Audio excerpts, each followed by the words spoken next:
The Agenda in the Summer with Nam Kiwanuka is brought to you by the Chartered Professional Accountants of Ontario. CPA is a regulator, an educator, a thought leader, and an advocate. We protect the public. We advance our profession. We guide our CPAs. We are CPA Ontario. And by viewers like you. Thank you. Rethinking Feminism and the Rules That Women and Everyone Else Play By. I'm Nam Kiwanuka, and author Lauren McKeon is here tonight on the Agenda in the Summer with a case for a major change of perspective.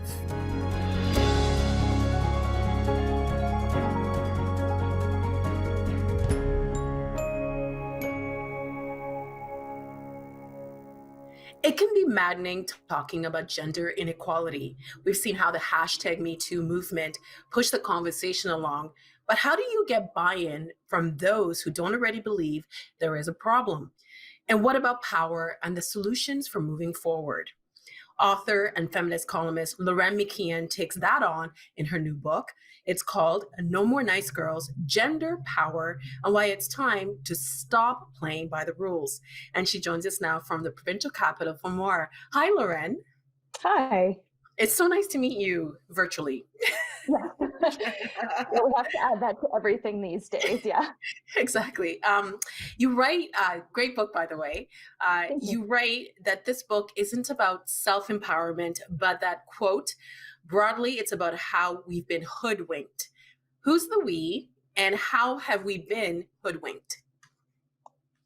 I think the we is all of us. It's all genders. I think it's not just women who have been hoodwinked into believing that the system works for all of us. And there are many people that lose in a system in which power is so unbalanced. And I think, we've been hoodwinked into believing that if we just try hard enough, that's the self-empowerment angle of it. If we just try hard enough, if we work more, if we sacrifice more, if we buy the right clothes, have the right look, know the right people, then we will succeed and we will, achieve our dreams and we will have all the power that we want. And it just doesn't work like that. And there's so many examples that show us that it doesn't. Well, it's interesting that you mentioned that it's not just affecting women, it's also affecting men. How is this affecting men? I think that we have to bring intersectionality into it. So, there are certainly men of color who are affected by the imbalance. Trans men are affected by the imbalance. But not just that. When you look at who's losing and why we would want equality for everyone. I mean, it's so easy to say, yes, straight white men have everything. But there are many ways in which putting people into boxes and expecting things to happen, cause everyone to lose. And I don't think that people want to continue on. We look at the news events, the States and in Canada now, and it all comes together, all of our systems of inequality fit together. And there's a way in seeing, if I'm losing or if someone else is losing, that doesn't necessarily mean that you're winning. If the system is corrupt and horrible, and we're building countries and systems like the ones that we're seeing, I don't want to live in those countries. And I think even the people that are at the top now have a lot to account for and a lot to lose. It's interesting you mentioned what's happening in the world right now with the pandemic. There's a new term that has been coined by Armine Yalnizyan, who's been on the show a couple of times, and she's calling, the recession a she-session. Has it surprised you how you've seen how COVID-19 has impacted women and work? It's not surprising, but I think it's really underscoring just how broken our systems are and how unequal they are. We're looking at, when you look at who has lost their jobs, as you said, the she session, it's women primarily that have been affected. And it's one of the first recessions where we've seen women be the most affected. And not only that, on the flip side of that, we've really seen the opportunity of women to come forward and lead and show us a different way of leadership. So when we look at, who has really been affected by this pandemic, it is women. And I don't think we're really talking about that as much as we could, not just this She-Session, but our new models of leadership, but also the way that women have really led us through the pandemic. They're on the front lines. They are, we see new styles of leadership emerging. We see toxic styles of leadership, really failing.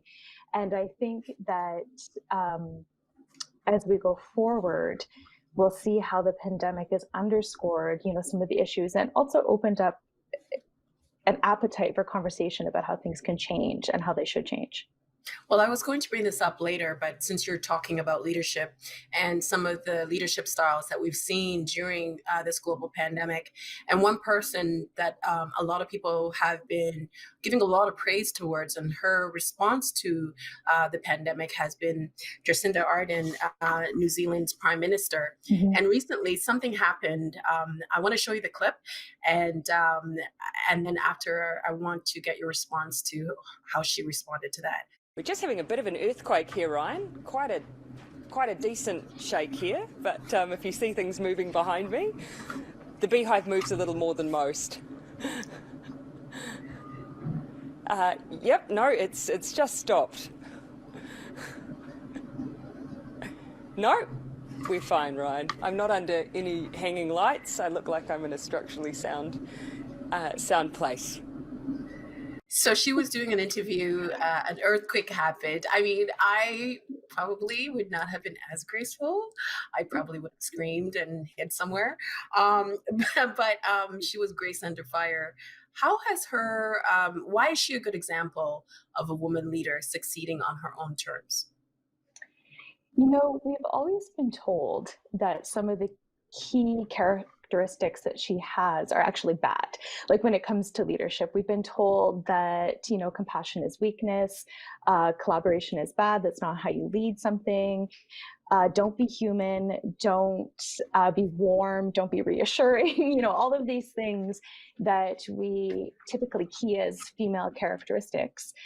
We've been told not to do, and she just breaks all of those rules. She's utterly herself, and in doing so has found a new way to lead. And not only has she found a new way to lead, she's really connected to people. And it's not just in terms of popularity, what her leadership style is working. We can see that with how New Zealand has gone through the pandemic, but also other crises that have struck the country. So I think that she's showing us a different model of leadership. And it's not just her. We've seen it through, numerous women through the pandemic.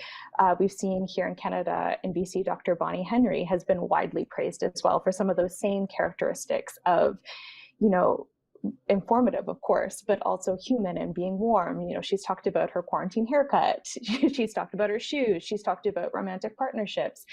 It's, acknowledging that people are human, but also treating everyone in a way that is kind and good, and on the flip side, we've seen where leaders have not gone down those paths during this pandemic and how disaster has followed. Well, in the book, you do talk about power. I think a lot of us have more power than we realize. Do you think that we need to reconsider the traits of what makes a good leader in order to address the power gap? Absolutely. I think that we so typically not just view men as leaders, but of course we do, but a certain type of masculinity as leadership and the qualities that it exudes as good qualities. And we've seen, we most often look to the States and hold up Donald Trump because he's such a easy example of toxic masculinity gone wrong. But we know that it's not just the States. We know that this sort of toxic masculine leadership approach has spread throughout the country. And, we've seen it throughout the world, and we've seen it in other countries as well. And we've seen people's rights slip back.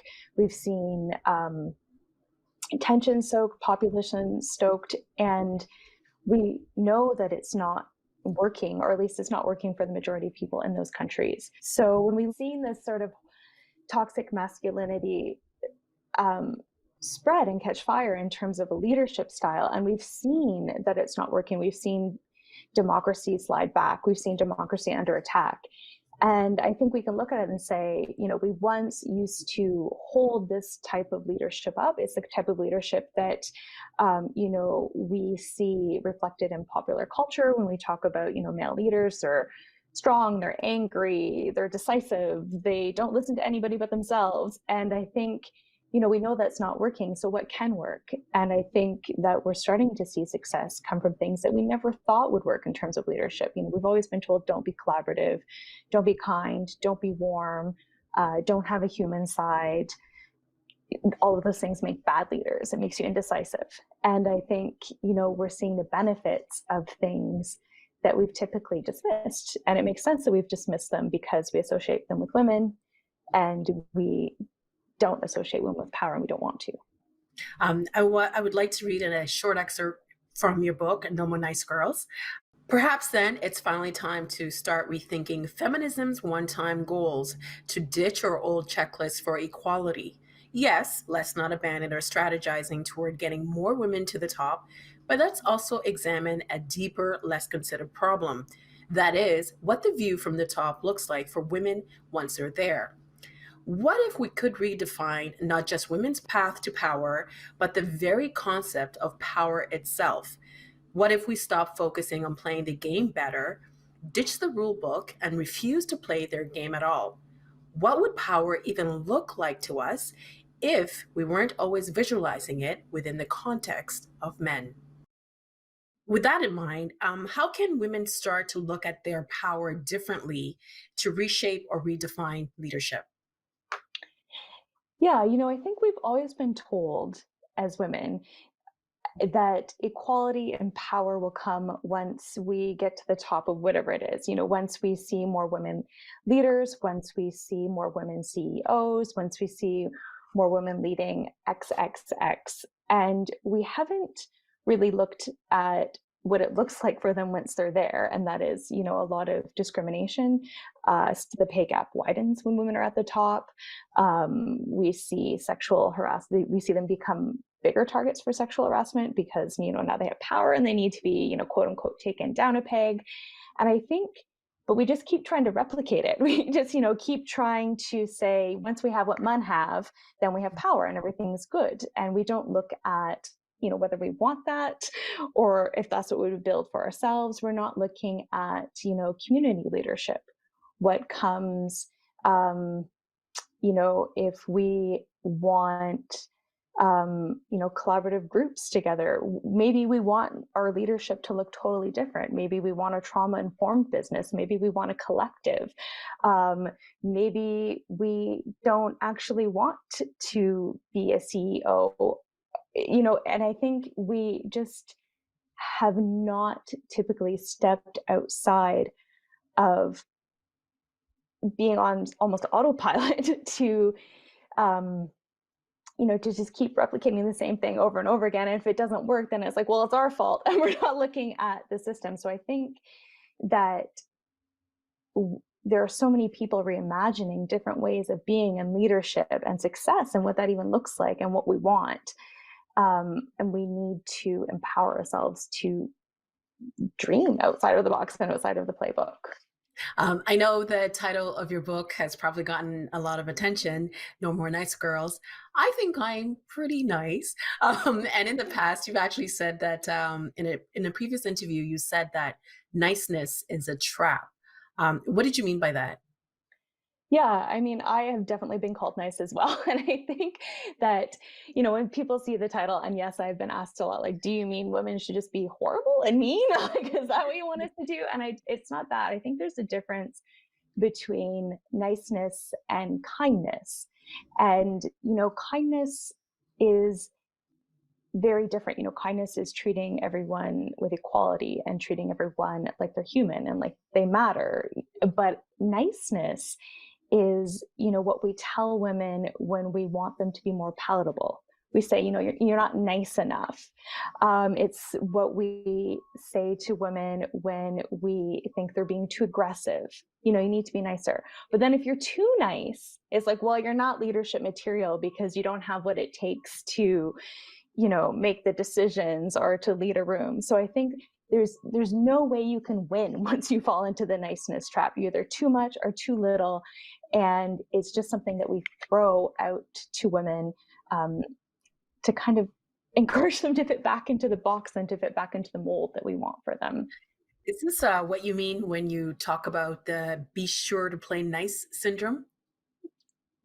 Yeah. It's like, and we've heard it before that, women's anger and their aggression is often used as a way to dismiss them. And it's not just anger and aggression. You could be speaking up for yourself. You could be even just making a simple decision. You could be talking, maybe you are a leader and you're talking to someone who reports into you, and you're, deemed to be too harsh. And I think, if you don't try and walk that impossible tightrope of nice and decisive or leadership, that you're, it's just something that you inevitably will fall off the tightrope. And it just depends on what side you fall into. If you fall into like you're being too nice, or if you fall into being you're too angry, but there's no way that you can win. And somebody I think who knows that firsthand is the former First Lady Hillary Clinton. And you write that quote, Hillary Clinton is perhaps the most famous of the contemporary cautionary tales for women. What do you mean by that? When I was researching the book and talking to people about, um, when they saw power go wrong, or, what moment at which did you realize that you could never win, that, the game was kind of corrupt. So many people would refer back to Clinton in Canada and in the States and, other parts of the world. And the reason for that, I think, is that we saw firsthand, and that's not to say that, Clinton is a perfect figure or that women leaders are above reproach. Of course they're not. But we saw that Clinton just couldn't win. She was either characterized as being too masculine, or, when she, cried or showed human emotion, then she was either fake or too feminine, or she wasn't ready, she wasn't tough enough. There was no way that she could win in the public eye. And it was so easy for her detractors to exploit um, all the problems that we have with women leaders and with women in power. So I think that, we saw her fail in such a dramatic way where people were so sure that she was going to win. If you remember seeing the polls, and the polls and the predictions and everything, we were so sure she was going to win. And then we saw just how not ready we were for a women leader. And I think that has stuck with people, even as we see more examples and more failures and more women being totally batted around in the press and being told that they're not X enough. And I think there was also the mood of like, if someone as accomplished as she is wasn't able to get to that point, then what does that mean for everybody else? And there was a lot of disappointment with her losing the presidency, but a large number of women didn't vote for her. They voted for the current president, President Trump. And some would say that they actually voted against their own self-interest. So how do you then get men on side when it's obvious that not all women support other women, that some women are motivated by other things? Yeah, I mean, I think to that point, it's not just a matter of getting men on side, it's a matter of getting everyone inside. We're so invested in the status quo. And it's terrifying to so many people to break away from that. And I think, Hillary doesn't, and other women leaders don't just represent, the first women, the first woman X. They represent, a shift in the fundamental idea of who we think is powerful and what systems we put our trust in and our faith in. And I think asking people to change that, we've seen in so many different examples of so many different movements, not just feminism, of how terrified people are of letting go of our systems of inequality. Well, let's talk And about Kim. yeah, Sorry, no, I didn't sorry. mean to cut you. Let's talk about Kim Campbell, Canada's only woman prime minister.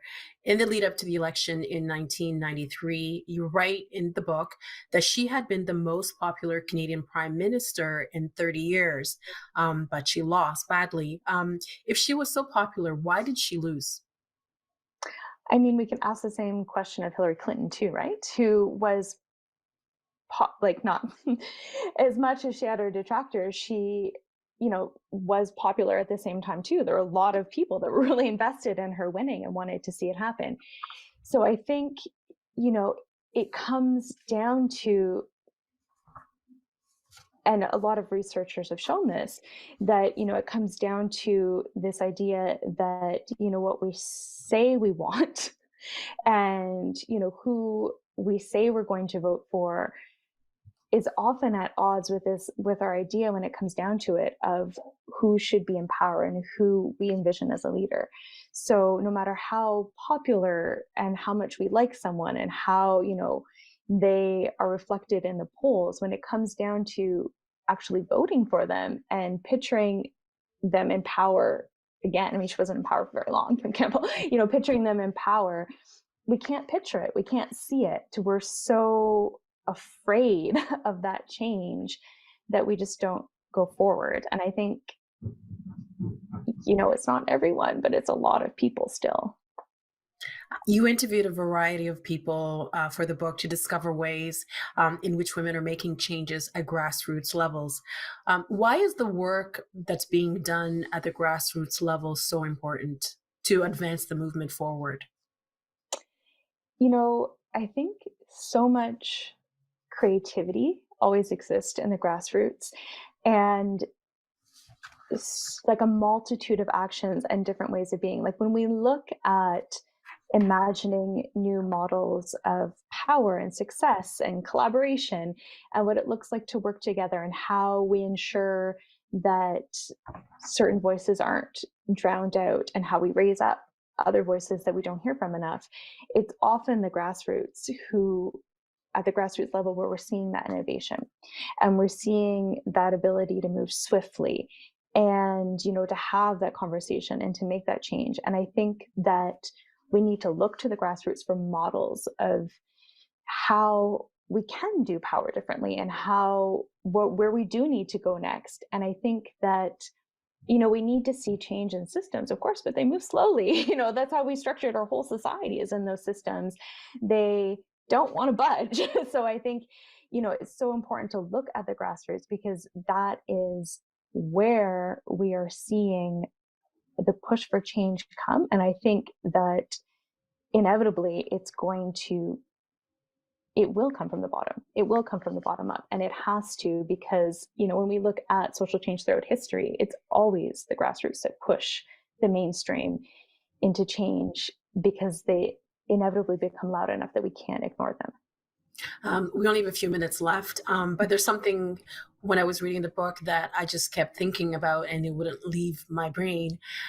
You write in the book about burning it all down. Yeah. Do you think that maybe it's time, because we're saying you can lean in, but not lean in too much. We're telling young girls you can be anything you want to be, but can they?